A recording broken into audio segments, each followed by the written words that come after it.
For decades the most trusted man on Wall Street was running the largest fraud in the history of money, and the returns were too smooth to be real. Bernard Madoff did not look like a criminal.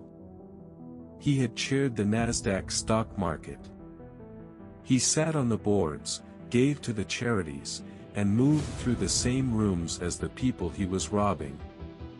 His firm filled 3 floors of a black granite tower in Midtown Manhattan. On the 19th floor sat the legitimate business.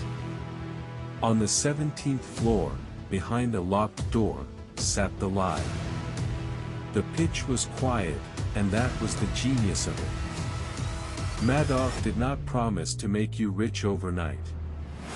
He promised something better, a steady return, 10 or 12% a year, in good markets and bad, month after month after month. No dramatic swings. No losing years. Just a smooth line climbing gently upward, forever. That smoothness was the whole trick.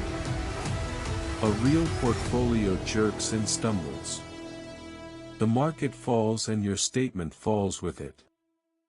Madoff's statements never did. And here is the first thing the record teaches about people: we do not fear the lie that flatters us. We fear the lie that scares us. A return that only ever goes up does not feel like a warning. It feels like being chosen. He told clients his method was something called split strike conversion, buying baskets of stock, hedging with options, timing the market in and out. It sounded technical enough to trust and boring enough not to question. In reality he was buying nothing. The trades on the statements never happened. The options did not exist. The money coming in from new investors was simply paid out to older ones as fake profit. It was a Ponzi scheme, the oldest fraud there is, wearing the most respectable suit in the room. And people did not just fall for it. They begged to get in. Madoff turned investors away. He let it be known that his fund was exclusive, closed, hard to reach, and nothing makes a person want something more than being told they cannot have it. Country club members whispered his name. Feeder funds funneled billions to him and asked few questions, because the answers might close the door. The exclusivity was not a side effect. It was the bait. On the 17th floor, a small circle of employees produced the illusion. According to later testimony, account statements and trade confirmations were generated on an old computer program, backdated to show trades at prices Madoff chose after the fact. The paper looked flawless. Every confirmation, every printed statement, carried the weight of a real transaction that had never occurred. And it is a strange truth about trust: a document does not need to be true to be believed. It only needs to look like the ones that were. By the mid-2000s the fund on paper held tens of billions of dollars. Charities parked their entire endowments with him. Retirees handed over everything they had. Sophisticated banks in Europe passed him their clients' money. He had become, in the language of the victims later, not an investment but a place you put your faith. That is where the first act of any great fraud ends, not when the con man is at his most desperate, but when he is at his most trusted. The more impossible the numbers looked, the safer everyone felt. Because if it were a scam, surely someone would have caught it. Surely the regulators, the auditors, the smart money, surely someone had checked. Someone had. A few had seen it. A handful of professional investors studied the same numbers and quietly stayed away, unable to explain how the returns were possible.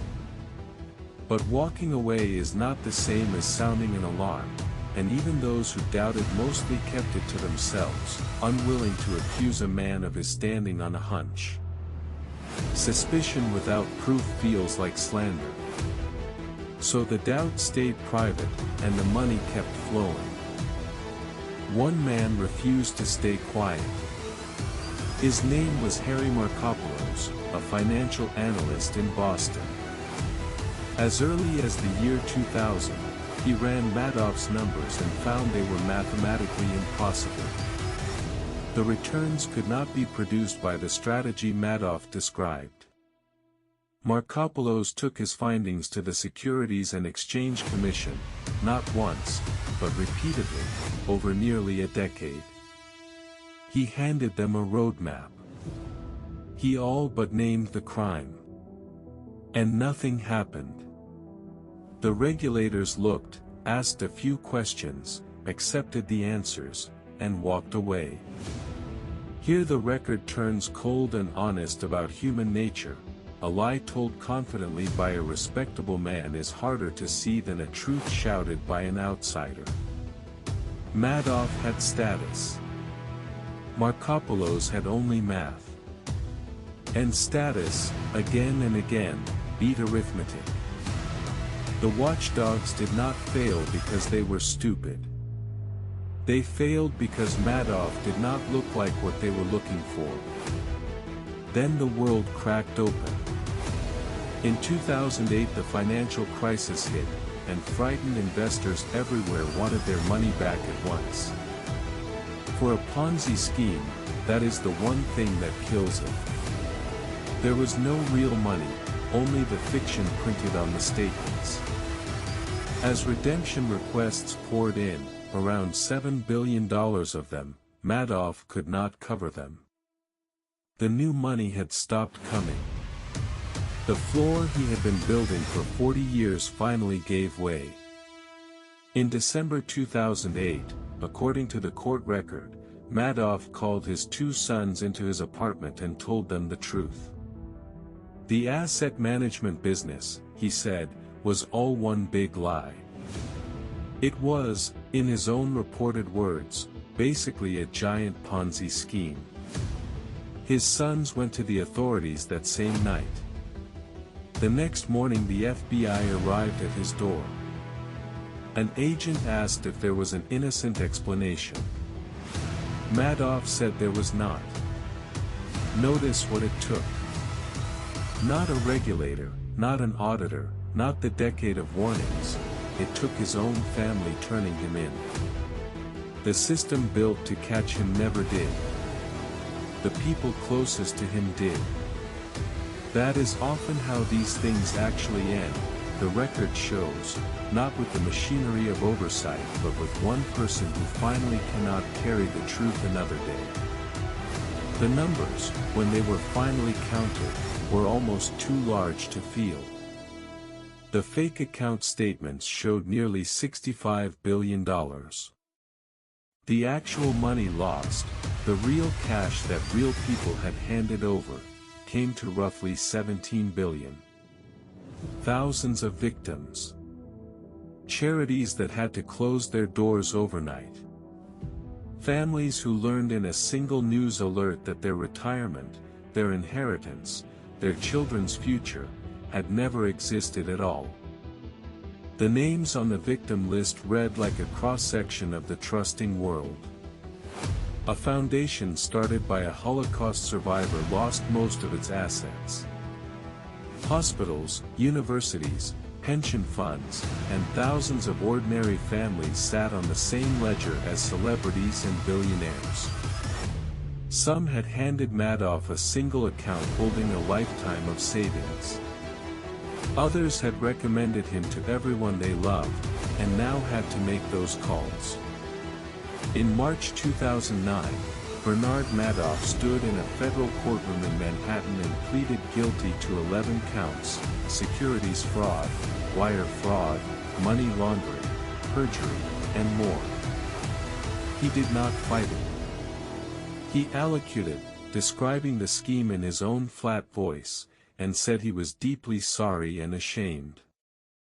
He said he had always believed the fraud would end and that he would be caught. He had simply never found a way to stop. At sentencing, the victims spoke. One after another they stood and described what the smooth line on the statement had cost them in the real world: the houses sold, the jobs taken back up at 70, the shame of telling a spouse the money was gone. The judge called the fraud extraordinarily evil. And then he handed down a sentence that was really a message: 150 years in federal prison. Not because a man can serve it, but because the number had to match the harm. Madoff would die behind bars in April 2021. His older son, consumed by the fallout, had died years before him. The family name he had built his whole con upon became a synonym for betrayal. In the years that followed, a court-appointed trustee clawed back billions from those who had taken more out than they put in, and returned much of the principal to the victims. But no recovery could undo the deeper theft. Madoff had not only taken money. He had taken the thing that makes markets work at all: the ordinary, invisible assumption that the paper in your hand means what it says. And here is where the case stops being about one man and starts being about all of us. Because the easy story is that Madoff was a monster and his victims were fools. The record does not allow that. His victims were doctors, professors, bankers, Nobel laureates, seasoned investors who had spent their lives around money. They were not stupid. They were human. They wanted to believe that safety and high returns could live in the same place. They wanted to believe that a trusted man in a good suit could not possibly be lying. Madoff did not defeat their intelligence. He rented their hope. That is the uncomfortable lesson under the whole thing. A great fraud is not built on the con man's genius. It is built on what the victims need to be true. The smoother the promise, the less anyone wants to test it, because testing it risks losing it. And so the very impossibility of the returns became the reason no one asked. Doubt felt like ingratitude. There is a comfort we all reach for when a fraud collapses: the belief that we would have known. That we would have felt the wrongness, asked the hard question, pulled our money out in time. The people on Madoff's list believed that too. Many of them were sharper than we are. The fraud did not survive despite their intelligence.